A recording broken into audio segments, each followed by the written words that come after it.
I'm Jim LaShawn, and I run Prosser Community Garden and Chicago Farm Lab. I've been having chickens in my backyard for about 14 years now, and running an urban farm in my backyard. When I first started out in 2008, nobody really had chickens in the city. There was just a small handful of us, and then it became kind of trendy. Now more people are doing it, and that's when I think we started getting problems with the city and all that kind of stuff. Streets and Sanitation is the one that's going to write the citations. They've all been dismissed in court, but you still have to go through the whole process, take a day off work, go to court, and get it dismissed. There's an ordinance against having pigeons in the city of Chicago. I've actually had the Streets and Sanitation people scratch out pigeon, write chicken, and then still give me the citation.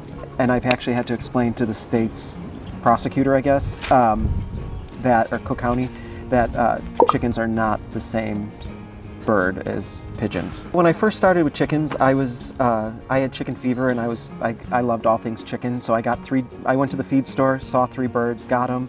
I built my first coop, which is this little tiny coop, which I learned all my lessons on. I would never build that coop again.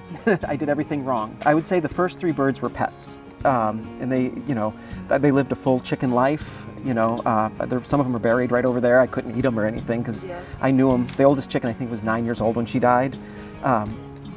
But I learned all my lessons on that coop, and then we moved on to the second coop. I can walk into it. Now I know most people might not have the space, but if you can walk into your coop and get in there, it's far easier to take care of your chickens, catch them, see what they're doing, pick them up at night. So one of the best upgrades I did to my coop was I put in a solar door a few years ago. What that does is it protects the chickens from getting eaten at night. So a half hour after the sun goes down, the solar door will close, and you know your chickens are safe. So if you're working late and you're going to get home after dark, the door will close so the raccoons and the possums and the alley cats can't get in your coop and eat your chickens, because at night they really have no defense. And then in the morning, the solar door will open a half hour after the sun comes up, and you don't have to get up so early to let them out.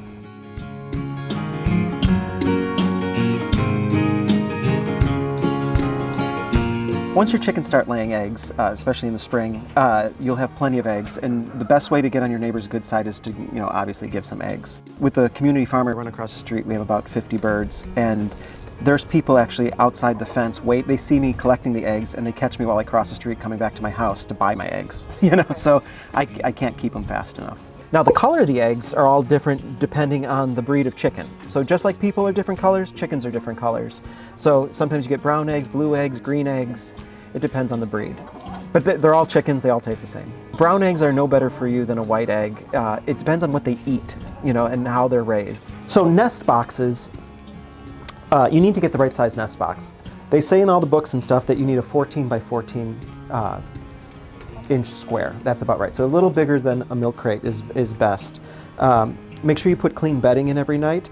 A lot of times the chickens will sleep in there and they'll poop in there. So you gotta make sure you have enough roost space so they're not sleeping in their nest boxes. So yeah, a chicken will lay an egg once a day during the summer months. From spring till fall, they'll lay an egg once a day. In the wintertime, they'll probably lay every once in a while. Like out of all the birds we have, I think I have 20 birds at home here, and in the middle of the winter, you're lucky if you get 1 or 2 eggs a day, if that. There's somebody here, there's a lady laying right now. Hey baby, thank you. The last time my cholesterol was checked, the doctor said it was at the highest side of normal, and he said I should stop eating eggs, and I just laughed.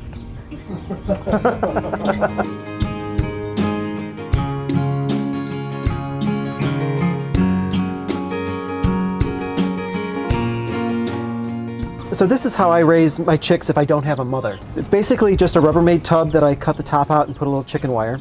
These are 2-day-old chicks that I got from the feed store. So this is pretty much what they look like. I think she's a blue Wyandotte. I'm not exactly sure. There's a variety of them.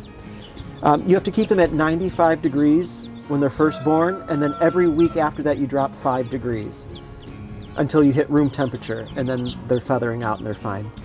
I prefer this heater.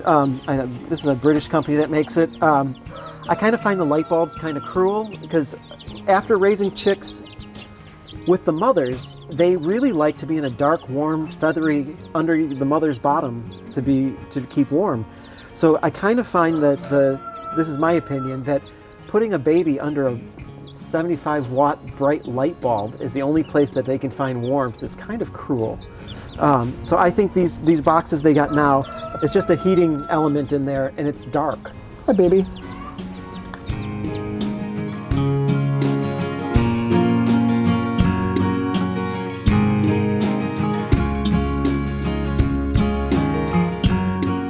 When you first get your chicks, you have to feed them as much as they can possibly eat, and you buy chick feed for them. It's a small crumble, and you just make sure their feeder is always full, and plenty of water. Chicks also like to poop in their water, so you have to change it at least once a day.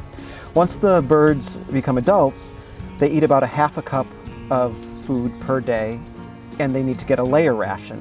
So it changes, there's calcium in the adult food where there's no calcium in the baby food because the babies don't lay eggs. If you start noticing that your eggs are cracking really easy, like this one, like I just picked it up and the shell just cracked, it's super, super thin. That's a sign that there's probably not enough calcium that the chickens are getting. So what I suggest giving them is like oyster shells. You can also feed them back their shells.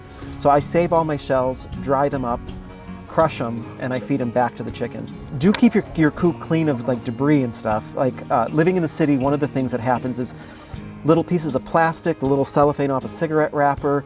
Chickens really don't know what garbage is all the time, and they'll try it and they can't throw up. So they'll sometimes eat the shiny thing and it'll kill them.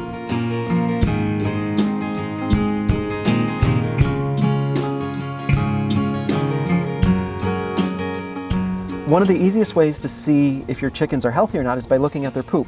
The chicken will have two kinds of poop every day. There's the normal poop, which is kind of gray with a little white swirl. That's the perfect poop. You know they're good. Once a day, they also do this cleansing poop, which is this watery, stinky poop, and that is also normal. That kind of cleans the vent. A chicken has one hole that everything happens out of. The egg comes out of the same hole, they poop and pee, all that comes out the same hole. There's a couple different ways to manage poop. The chickens sleep on these roosts every night, and they poop directly in the ground. They fill their crop with food, so when a chicken's full, their neck is, there's this big golf ball sized thing in their neck. So this is their crop. This right here, it feels like there's a golf ball right here. This is, yeah. This is how you can tell how full your chicken is and if she's been eaten or not. This big ball, so that when you put the food down, they eat really fast. They fill this crop up, and then slowly at night, they'll poop. So in here, I have a combination of leaves and straw, and I clean this out like twice a year. So this basically composts all year. So this is my garage coop. The good thing about this is these are the roost bars in here. Come on in. The chickens will sleep on these roost bars, and what I've created is a canvas sling. Now this canvas sling is a little old and it looks pretty poopy, but it's a magical thing. What happens is at night, they fill their crop up, they poop at night, and all of it gets collected in here, and all I have to do is take the poop and collect it into a bucket, and then I can put it into my compost bin. So I actually keep my compost bin in my chicken run. So as the bedding gets soiled and everything, I put it right in there. It sits over winter, it builds up all year, sits over winter, and in the spring I can use my chicken poop all over my garden. One of the things, if you're going to eat chickens, if you have an old bird, you can't eat it, you're going to have to make soup out of it.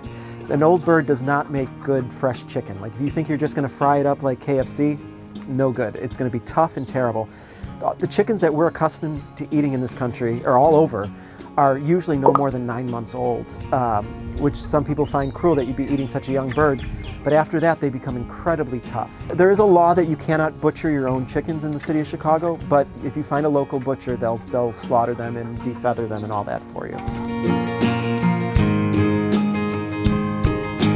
So there is a pecking order to chickens. I try not to get involved in the coop politics. It's not really the size of the bird or how old the bird is. They form an order of things, and I've watched it change, as they get older. There's always a hen that's kind of the head of the hens, and then there's the rooster, and there's two different things. The rooster, if you have more than one rooster, they're always jockeying for position to be higher, but there's usually always one hen that's like the rooster's favorite hen, and then the rooster kind of run the coop. I have a couple methods that I use to keep my rooster quiet. They do sell these collars that are called crow collars. I kind of find them cruel and they don't really work. It's this little elastic Velcro thing that they sell online to put around their neck. doesn't really work. They kind of hate it. What I do for the roosters is at night, when I check them at night, I take the rooster and I put him in a little small dog cage, just tall enough that he can't fully stand. He can stand up and turn around and walk around in there, but he can't put his head all the way up. If the rooster can't stand fully up and have his head go all the way up, he can't make the full crow. Like, I let him out at around 9:30, 10 o'clock in the morning, so he doesn't have to crow at 4 in the morning and wake all my neighbors up. Come on, chickens. Chick, chick, chick. One of the things I suggest people do is every time I feed the chickens, I always go, here, chick, chick, chick, chick, chick. So if my chickens get lost and escape from my yard, and you want to get them back in, all I have to do is say chick, chick, chick, and they all come running to me and they'll follow me right into the coop.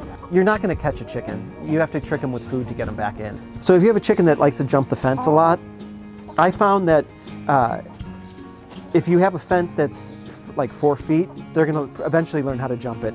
So if you have the problem of them jumping, you can clip their wings. So if you look at their wings, you can see these are their flight feathers, these big long ones. There's a row of feathers that are short that are right behind the feathers. There's a bone that goes right here. You don't want to cut, excuse me, Beulah. You don't want to cut their bone, obviously. So you want to get just their flight feathers.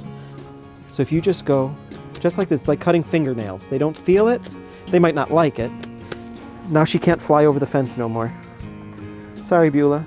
I do like keeping my chickens in, I do like keeping my chickens in their run. If you let them run around your backyard, they will, one, destroy your garden. They will watch. If they see you planting seeds or little starts in the spring, they will see where those are, and they are waiting to get out to eat them. I haven't lost any birds to the coldest winter.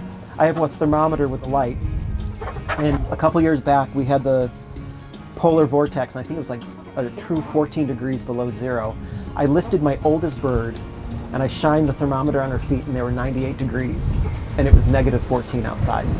You do have to keep your coop draft free. The draft will hurt them, but the cold won't. Everyone!